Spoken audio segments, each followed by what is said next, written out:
नमस्कार, one India में आपका स्वागत है। मेरा नाम अविनाश है। विराट कोहली का मैदानी व्यवहार जग जाहिर है कि वो किस तरह से मैदान पर खिलाड़ियों से, अंपायरों से भिड़ जाते हैं। विराट कोहली कप्तान बनने के बाद भी कभी कभी तो मैच्योरिटी दिखाते हुए नजर आते हैं, पर कई बार मर्यादा लांघने में देरी नहीं लगाते। विराट कोहली को हाल के इंग्लैंड के खिलाफ सीरीज में ऐसा कई बार देखने को मिला है। एक बार तो उन्होंने अंपायर को ओ नितिन कह के बुलाया, जिसमें तमीज का दूर दूर तक कोई नाता नहीं था। इतना ही नहीं, अंपायर के फैसलों पर भी उन्हें नाराजगी दिखाते हुए कई बार देखा गया है।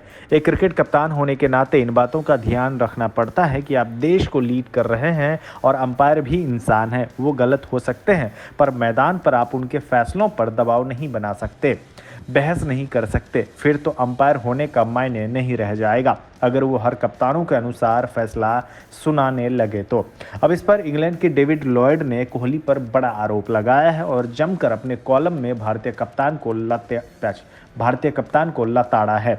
ब्रिटिश अखबार डेली मेल के लिखे कॉलम में डेविड लॉयड ने लिखा है, कोहली ऐसा कह रहे थे कि चौथे टी20 मैच में डेविड मलान ने जब काफ़ी नीचे एक कैच लिया तो इंग्लैंड अंपायर को सॉफ्ट सिग्नल में आउट देने के लिए दबाव डाल रहा था। पहली बात तो ये कि सॉफ्ट सिग्नल की ताकत मैदानी अंपायरों के पास ही होती है। उन्होंने आगे कहा, और मुझे नहीं पता कि इंग्लैंड ने अहमदाबाद में नितिन मेनन पर दबाव डाला, लेकिन मुझे एक बात तो पता है कि कोहली इस पूरे दौरे में अंपायरों पर दबाव डाल रहे हैं, उनका अपमान कर रहे हैं और उनके फैसलों पर नाराजगी जता रहे हैं। साथ ही मंगलवार को भारत की पारी के आखिरी ओवर में भी ऐसा ही देखने को मिला। आप किसी विरोधी टीम के किसी प्लेयर से भिड़ नहीं सकते हैं, ये ठीक नहीं है और ताकत विहीन आईसीसी कुछ नहीं कर रही।